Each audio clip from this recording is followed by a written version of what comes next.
में सबसे ज्यादा बेटियां ही पढ़ती है। हाँ, तो गर्ल्स एजुकेशन के राउंड में आप कैसे कर रहे हैं काम, वो भी हमें थोड़ा बताएं, क्योंकि ऐसा कहा गया है, ऐसे कई सारे सर्वे भी आए हैं कि थोड़ा सोसाइटी में अभी स्पेशली सरकारी स्कूल के केस में ऐसा कहा जाता है कि बेटों को लोग प्राइवेट की तरफ भेजते हैं और बेटियों को लोग सरकारी स्कूलों में भेजते हैं, तो उनके लिए तो वही आखिरी जगह है।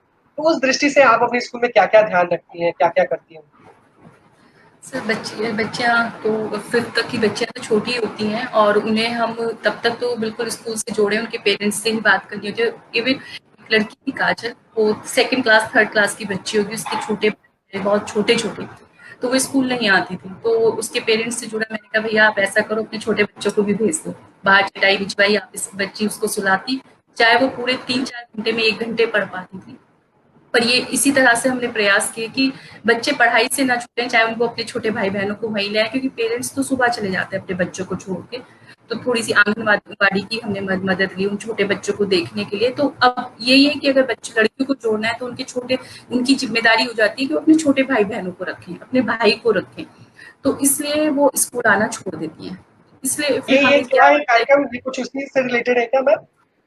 सर ये हाँ जागरूकता, और ये हमें पेड़ पौधे हम लोगों ने सभी पेरेंट्स को दिए थे कुछ पेड़। सहजन का पेड़ था जो हमने हर गांव में हर महिला को बांटा था कि वो अपने इस घर में एक एक इस प्लांट को लगाएं, क्योंकि बहुत उपयोगी प्लांट है सहजन का। उसके लिए हमने वितरण किया था, तो ये वीडियो की तरफ से ये कैंप लगाया गया था।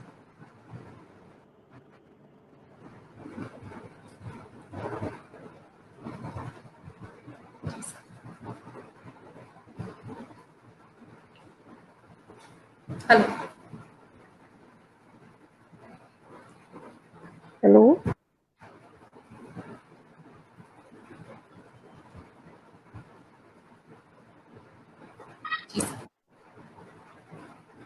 मैम थोड़ा सा नेटवर्क मेरा ही चला गया था, तो मुझे जी आवाज जी थोड़ी नहीं आ पा रही थी। आपको आवाज आ रही थी क्या?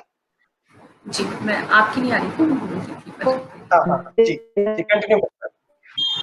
सर एक चीज और मैं यहाँ बताना चाहूंगी आपको कि हमने 40 से 50 बच्चे दिव्यांग बच्चे होंगे जिनको अब तक मतलब शिक्षा की मुख्य धारा से जोड़ा। मेरे स्कूल में ही हमने अपने जितने भी हम गांव में सर्वे करते हैं सारे अध्यापक, और हम अगर ये पाते हैं कि कोई बच्चा दिव्यांग है, उसके पेरेंट्स उसको कहीं भेज नहीं रहे हैं, तो उनसे बात करते हैं और फिर हम अपने स्कूल में उसको एडमिशन देते हैं। और ये बिल्कुल एक बच्ची आरुषि है, दिव्यांग बच्ची है वो, और उसके पेरेंट्स उसको कहीं पढ़ाना नहीं चाहते थे कि मैम इसको लेके कौन जाएगा, लेके कौन आएगा। तो उसकी जिम्मेदारी उठाई बकायदा कि नहीं मैं इसको लेके बुलवाऊंगी भी, अपने आप भिजवाऊंगी भी। तो उसके लिए हमने अपने समय की मदद से एक चेयर का अरेंजमेंट किया और उस बच्ची को हम खुद ही लेने और ले जाने की व्यवस्था करने लगे। ये भी हमने अपने घर से सहयोग लिया कि उसको लाना लगा। और थोड़े दिन में उसके पेरेंट्स को लगा कि हमारी बच्ची तो बहुत अच्छा पढ़ रही है, और उन्होंने खुद फिर मुझसे कहा कि मैम मैं खुद लेके आऊंगा, इसे खुद लेके जाऊंगा। और आज वो 7th क्लास में आ गई है, फर्स्ट आती है वो बच्ची। अब तक वो मुझसे जुड़ के है और मैं हमेशा ये कोशिश करती हूँ, बल्कि और भी कई बच्चियों से, कि अगर वो 5th के बाद कहाँ गई है, 6th में कहाँ पढ़ रही है। और कुछ बच्चों को तो हमने जैसे समर कैंप हुआ तो उसमें ब्यूटिशियन का कोर्स या सिलाई वेबसाइट, जो भी छोटी छोटी हम चीजें उन्हें सिखा सकते हैं जो उनके जीवन में काम आ सकती हैं, उसके लिए हम बेटियों के लिए ये कार्य बहुत हर साल करते हैं सर। आप एक थोड़ा सा व्यक्तिगत सवाल है आपसे कि आपके लिए क्या वो बच्चों की माताएं हैं उनको समझाना आसान होता है कि आप एक खुद महिला हैं और उनको समझाती हैं? आप अगर समझाती हैं तो आप उनको क्या बताती हैं? हो सकता है कुछ नया आइडिया लोगों को पता चले। सर अब यही बात की जाती है कि लड़कियां अगर शादी होगी कल और वो कहीं जाएंगी, तो आप जैसे आज आप हमारे बच्चों के पेरेंट्स होते हैं, उनके ज्यादातर ये स्थिति है कि दिन भर वो गरीब नहीं कह सकती मैं उन्हें, क्योंकि वो एक अच्छी खासी मतलब कमाते हैं, मजदूरी करते हैं और बहुत अच्छा पैसा वो लाते हैं, लेकिन उसको व्यवस्थित नहीं कर पाते। सबसे बड़ी दिक्कत ये है कि वो शराब पी के शाम को इस पैसे का ना वो बच्चों के काम आ पाता, ना घर के काम आ पाता, और वो मार धाड़ करके बच्चों का सब खत्म। तो माओ से ये बात की जाती है कि जो आपके साथ होता है, कम से कम आपकी बेटियों के साथ ना वो पढ़ लेंगी तो अपने आत्मनिर्भर बन जाएंगी, तो वो अपने लिए कुछ कर सकेंगी, वरना आप ही की तरह पिटेंगी और फिर वो इसी तरह से झेलेंगी सब कुछ। तो इस चीज से आपकी लड़कियां बच सके तो उन्हें पढ़ाओ।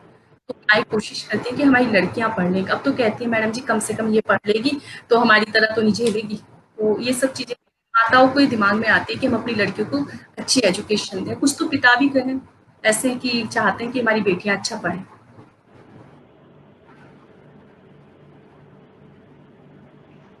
मुझे ये भी जानकारी मिली कि आप खास करके जो डिसेबल्ड बच्चे हैं उनके लिए भी आप काफी ज्यादा फोकस रखती हैं और उन पे काफी ध्यान देती हैं।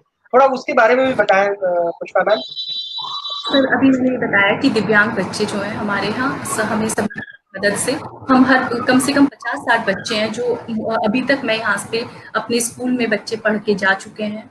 दिव्यांग बच्चे अभी बच्चे हैं, एक फरहान है, देख नहीं पाता, उसे ब्रेल से हम पढ़वाते हैं, लेकिन इन बच्चों को भी हम पूरी कोशिश करते हैं सामान्य बच्चों के साथ इसी मुख्य धारा से जोड़ते हुए उन्हें पढ़ाएं।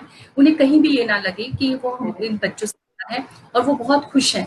बड़े अच्छे से वो भी पढ़ाई करते हैं दूसरे बच्चों की तरह, और हम उनका पूरा ध्यान देते हैं कि वो बच्चे किसी भी तरह पीछे ना रह जाए।